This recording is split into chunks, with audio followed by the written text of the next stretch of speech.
To discuss this further, I'm joined by Mohammed Shafiq. He's from Birmingham. He's the chief executive of the Ramadhan Foundation. It's a leading organisation for Muslim issues here in the UK.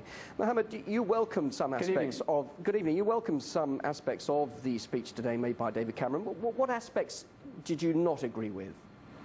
Well, if I could just briefly set out why I believe the Prime Minister was absolutely right on the threat that we face in this country and around the world from the barbaric and evil ISIS organisation, Daesh.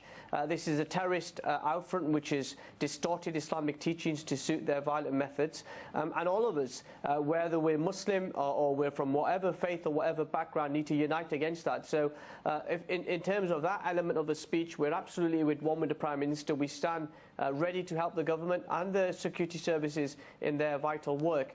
But, you know, this speech is not the first speech by a Prime Minister. We've had similar speeches by previous Prime Ministers up to Tony Blair. The rhetoric has been about demonising Muslims. It's been about pointing out that somehow Muslims are alien to British society and that somehow we are a problem.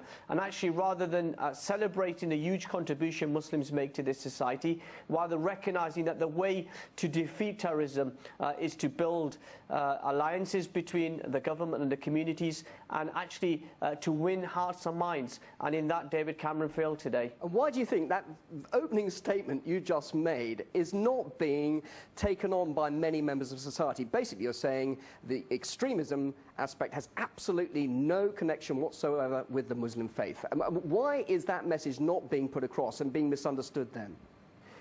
I think some people are using the issue of terrorism as an excuse to whip up hatred against Muslims. So it's not just a far right, it's a number of newspapers, the headlines. If it's not the way Muslims eat, it's the way Muslims get married. If there's not the way Muslims get married, it's the way we pray and the way we conduct ourselves in society. And then there's this perpetual cycle of Islamophobia that exists. And one thing which you refer to in what the Prime Minister said about foreign policy, I think is a really important distinction that we've got to make in reaction to the Prime Minister's speech. He talked about foreign policy not being responsible for terrorism.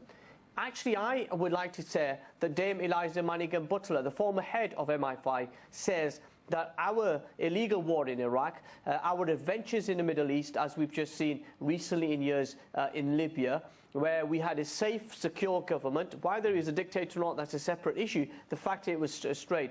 And then we had a replace with a civil war, a basket case, in which ISIS trained fighters to kill our citizens in Tunisia. Sure, so foreign policy is a contributing policy. Is foreign policy then responsible for the extremist influencers who are responsible, as it appears to be, for something like 700 British people leaving this country to go and join the militants fighting in Syria and Iraq? Indeed, we're talking about youngsters going as well.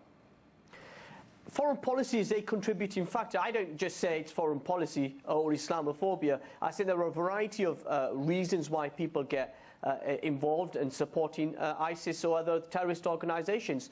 And you know, the Prime Minister's right. There's an ideology behind this. There's an ideology of violence in which these people have used Islamic verses, distorted our faith to try to justify their violent methods. And we've got to confront that. And as Muslims, that's what some of us have been doing for a number of years. But clearly it's not working because, as you've rightly said, Bill, there are people going out to Syria as we speak or trying to get into Syria. And so we've got to reflect on why that is and what we can do to help support them. What we need from the British government is some support rather than constantly pointing the finger at our community, constantly making these speeches as he's done over these past few years. Actually sit down with the Muslim community, listen to our concerns and really engage in a campaign to win hearts and minds. So when he's not listening then, are you saying there's no interaction whatsoever between the government and Muslim communities? Just very briefly, you're saying that's not happening? Yeah.